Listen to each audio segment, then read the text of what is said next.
And on today's video, we're going to talk about dermal fillers.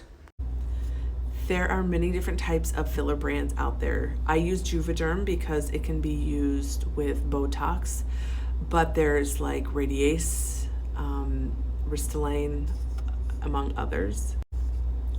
One of the questions as a provider that I get is, how much does it cost? And it all depends upon how much you are having injected and the location that you are injecting. The beginner filler course is what I'm going to talk about, as that was where my certification first came into.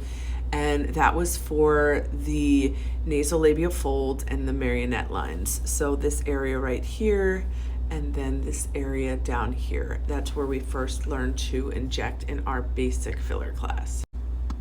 Why many people have dermal fillers is because it replaces the lost volume that you have in those areas. And the more volume you lose, the deeper those lines are. The fillers that I use hyaluronic acid to fill that space in those areas. I use Ultra XC for the marionette lines, the oral commissures, and the nasolabial folds. And that lasts about 6 to 12 months, just depending on how much exercise you do and many other factors. Volbella is used for the lips and smokers lines, and that lasts approximately 12 months. Voluma is for the cheeks, and that can last up to 2 years. And Volux is used for the jawline, and that lasts approximately 12 months as well. Now, there are ways to remove dermal filler. You can use hyaluronidase, and you should always ask your injector if they have this on hand. The reason is a vessel could become occluded if it is not injected correctly. Every good injector always keeps this on hand. I always have 6 vials of it located in my refrigerator behind me, because it does need to be kept refrigerated as well. And it does expire, and even though it expires, I will still continue to keep it in my refrigerator for just an in case. It's kind of like in surgery, when you have a reaction to anesthesia, you always want to make sure that you keep what helps revert those symptoms in with you. Now, there are certain danger zones. When you are injecting in this area, you need to make sure that you stay away from this area and away from this area. The reason is it goes back to occluding those blood vessels, which can cause damage and undesired effects.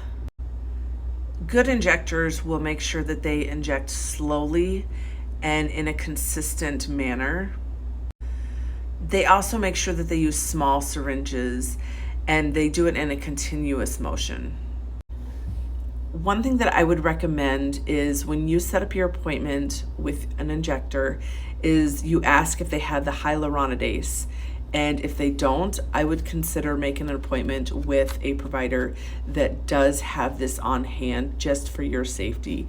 You don't know if there's going to be an issue. You want to make sure that they have the necessary steps to take care of you in case there is an issue.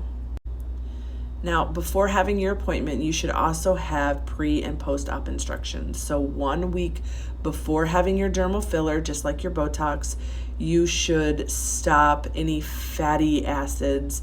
You should stop like cod liver oil. You should stop vitamin A. You should stop aspirin, ibuprofen, Advil. You should also stop vitamin E as well. And you should avoid chemical peels and laser treatments 1 to 2 weeks prior to having any dermal fillers.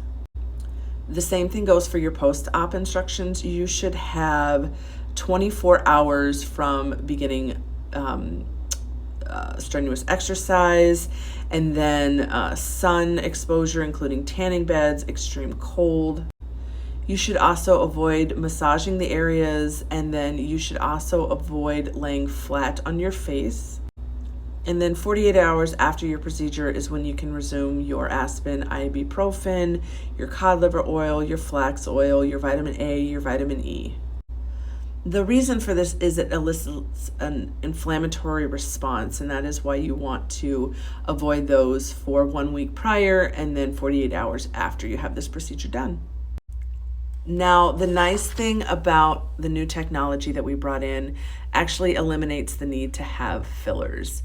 So it acts like a filler for your body as it helps your natural collagen start reproducing. So you can use this treatment on lips, you can use it for your nasolabial folds, your oral commissures, your marionette lines.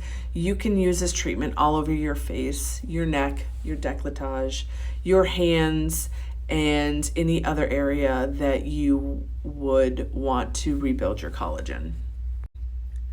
So the best advice that I can give is to make sure you're going to a reputable injector, that you know what the side effects are, that you know what your pre and post options should be, and that they have all the necessary items in case of an emergency.